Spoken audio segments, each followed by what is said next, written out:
Hey, we're in the next part, so please go check out the previous part to gauge your bearings, ne? I was talking about the Vashti phenomenon, and what the Vashti phenomenon is like what this chick, this Indian girl that I used to work with, that started working a job that she had no qualifications for, no experience for, a 2-year gap prior to that, sabbatical that she had taken, and then she lands in a nice little cushy intermediate to senior project management job. And everybody in the environment is like, how did you get here? And then another like unfortunate project manager that has been working for years, grinding like a dog, has to train her from scratch, the ABCs of project management, the 9 knowledge areas, the SDLC life cycle, all that jazz. You have to teach it to a person that is entering into an intermediate to senior project management job overnight, having done nothing at all for 2 years. It's called the Vashti phenomenon because this chick's name was Vashti. I gave her the name Vashti. So when my cousin started working for this organization, she endowed the employees, the team that she was inducted into, a Vashti phenomenon disease.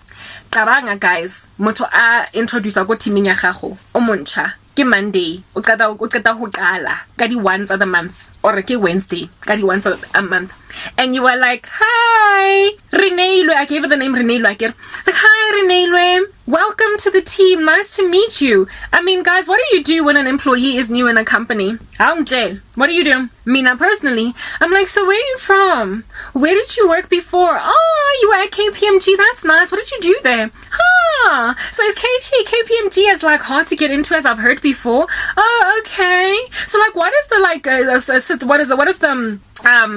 how are the processes there in comparison to where, like, you know, any other company that you've worked in? Are they mature? What's going on? Why did you leave? I'd like to know why you left. I mean, that's the icebreaker conversation that you have with a new colleague. You tend to interview them as to where they came from. You just want to know, because, you know, this is your new colleague. You know, you want to know.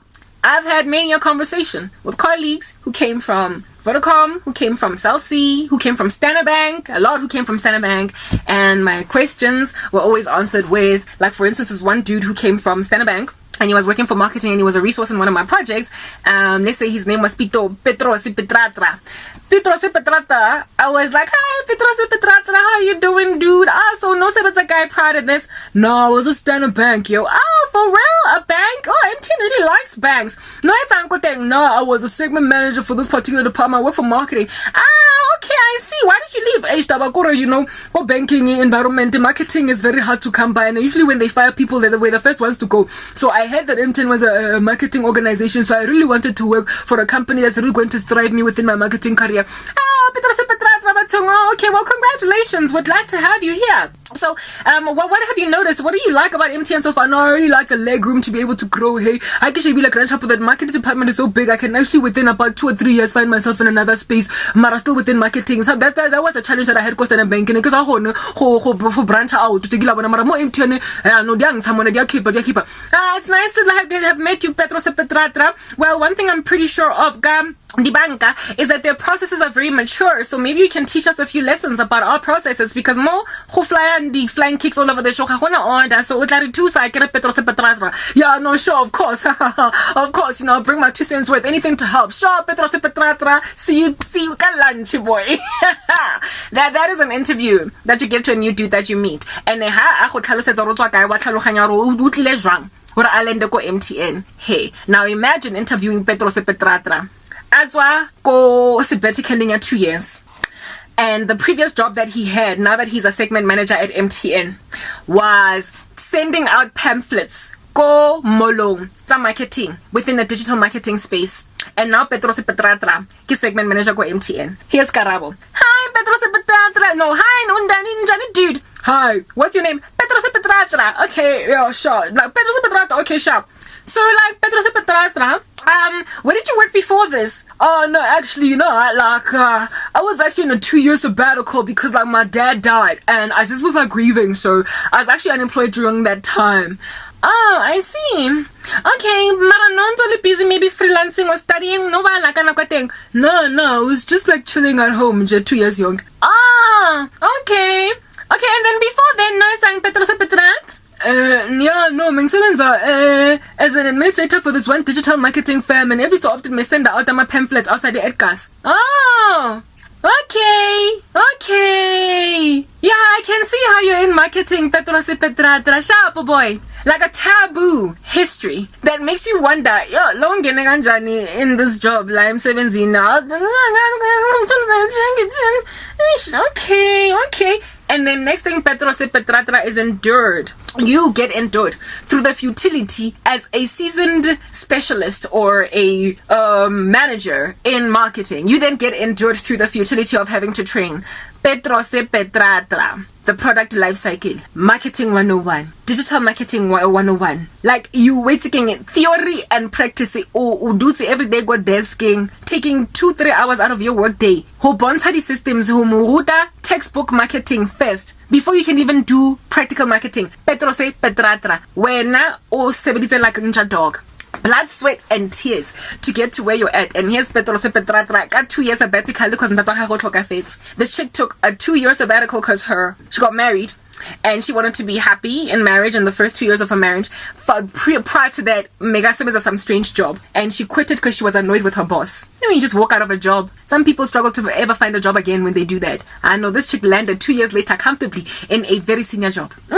That's what happened with this cousin of mine. She was the version of Petros Petratra, what 2 years sabbatically on a handout the pamphlet komolong. And now she was practically running the department. God showed me there was a woman there. And indeed, in my company, there was also a woman. She was actually very close to me, a black chick that could not stand this girl and refused to help her because of the fact that I ended up being the one to train her because nobody else wanted to take it up on themselves because nobody understood why they have to train a project manager from scratch. It's an intern, it's a graduate. Mara o kraile mmereko wa salary go combined. We are an intermediate to senior project manager with no experience. We're not dealing with an intern here. That it's okay, fine, you can shadow me, come to my meetings and see what I do. We are dealing with the muntu that should already be hitting the ground running. Instead, I'm trainer from scratch. Yo, guys, God showed me there was a woman in the organization that looked at my cousin after interviewing her. Hi, Renee, how are you again? Nice to meet you. Hey, okay, so where are you from? No, I mean, like, where did you work before? I used to work for ABC. Oh, okay, cool. So what did you do there? DEF. Oh, really? Okay, and QRS. Okay, so what do you know about our organization and what we do, our value proposition, just our general product? What do you know about what we do? What do you know about architecture? You know that example that I made about coming from project management, next thing you're the chief architect, and then you have another dude that is on a similar level to, a similar level to you. Like another chief architect, but for a different branch of their organization. And this chief architect lady then asks you, so, okay, you come from a completely different industry, well, but what do you know about architecture? Where did you get your architectural degree? What kind of drawing techniques do you know?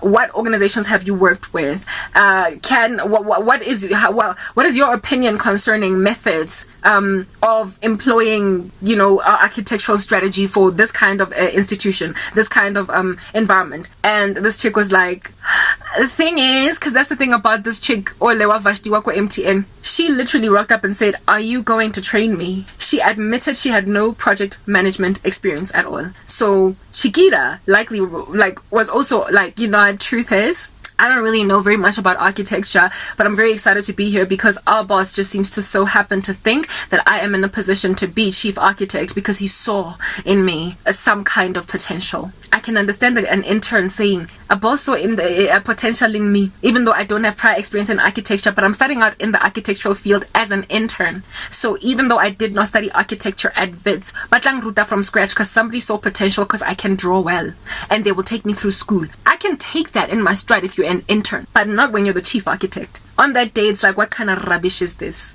That's the thing about these people in the occult. Bayazi keeper. I'm pressed to pee again. I'll be back in the next part.